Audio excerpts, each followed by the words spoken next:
प्यारे बच्चों, आपको विदित भी होगा कि यूपी बोर्ड की परीक्षाओं की घोषणा हो चुकी है और 16 फरवरी से परीक्षाएं प्रारंभ हैं और पहला पेपर आपका हिंदी का है। तो इसलिए कुछ महत्वपूर्ण तथ्य हैं जिनको याद करके आप परीक्षा में अच्छे अंक अर्जित कर सकते हैं। काव्य में राम नरेश त्रिपाठी जी ने स्वदेश प्रेम काव्य लिखा है, बहुत ही सुंदर काव्य लिखा है। उसके विषय में आज हम आपको विस्तार पूर्वक बताने का पूर्ण प्रयास करेंगे। स्वदेश प्रेम का अर्थ ही है अपने देश के प्रति प्रेम का भाव, अपने देश के प्रति समर्पण का भाव हो, अपने देश के प्रति त्याग का भाव हो।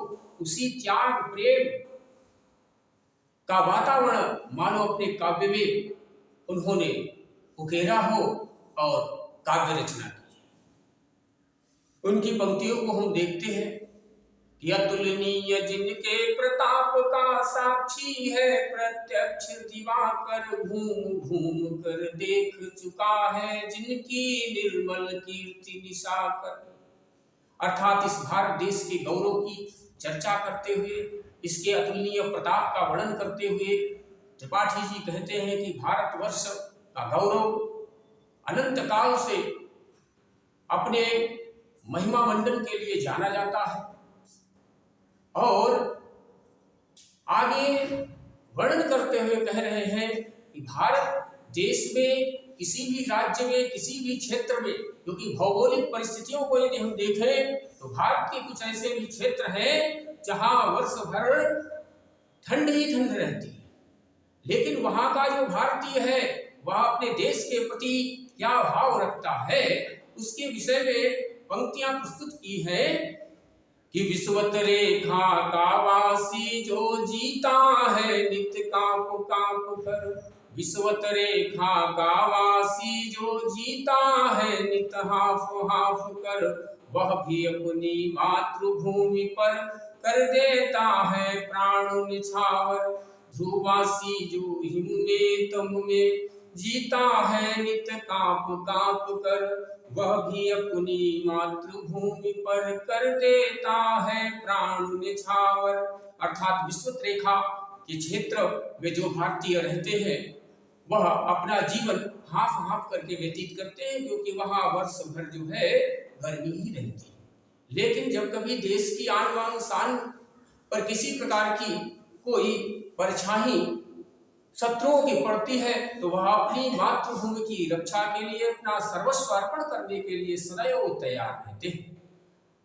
उसके पश्चात ध्रुव प्रदेश है, ध्रुव प्रदेशों में वर्ष भर ठंड रहती है, किंतु यदि देश में किसी प्रकार का कोई संकट आता है, मातृभूमि पर कोई संकट आता है, तो वह समस्त भारतीय अपने तन मन धन और सर्वस्व अर्पण के लिए सदैव तैयार रहते हैं।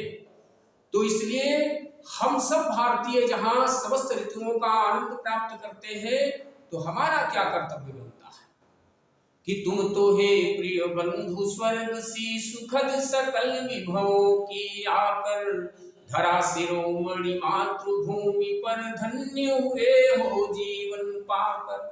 क्योंकि यह जो भारत की भूमि है, इसको विश्व की समस्त भूमि में शिरोमणि अर्थात सिरमौर है, समस्त भूमि की सबसे सुंदर भूमि, उत्तम भूमि भारत की भूमि को बताया गया, इसीलिए इसको सिरमौर कहा गया।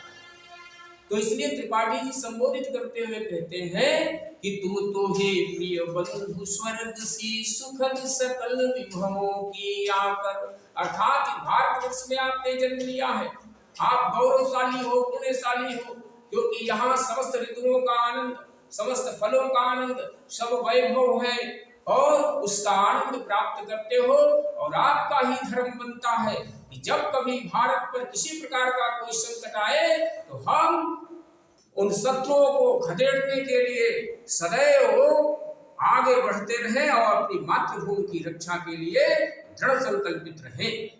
इसलिए तुम तो हे प्रिय बंधु स्वर्ग सी सुखद सकल विभवों की आकर, धरा शिरोमणि मातृभूमि पर धन्य हुए हो जीवन पाकर। ऐसी मातृभूमि जिसके लिए देवता भी लालायित रहते हैं इस धरा पर जन्म लेने के लिए, और आपने इस भारत जैसी पावन भूमि पर जन्म लिया है, तो आपका कर्तव्य बनता है कि इस मातृभूमि के प्रति कोई भी तिरछी आंख दिखावे, कोई भी शत्रु हो, चाहे हमारा पड़ोसी देश ही क्यों ना हो, हमें उसको खदेड़ना है और मुंहतोड़ जवाब देना है।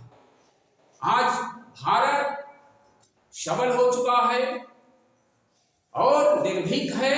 आज आप राजनीतिक क्षेत्र में भी जाएंगे तो आपको यह देखने को मिलेगा कि जो भी हमारे देश का प्रतिनिधित्व कर रहा है वह भी किसी प्रकार से चुनौतियों से पीछे हटने वाला नहीं है और देश को उन्नति के मार्ग पर अग्रसर कर रहा है। तो हम सबको, कवि का मुख्य दायित्व ही होता है कि देश की विषम परिस्थितियों से हटते हुए देश की खुशहाली के लिए, देश की प्रसन्नता के लिए हर भारतीय को आगे आना चाहिए।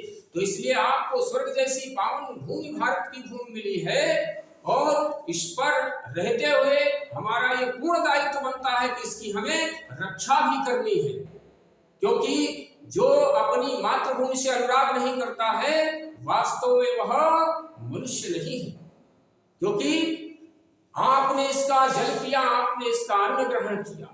इसमें त्रिपाठी जी आगे पंक्तियों में लिखते हैं, तुम जिसका जल अन्न ग्रहण कर बड़े हुए, जिसकी रज लेकर तन रहते कैसे तज दोगे, इसको है वीरों के वंशज।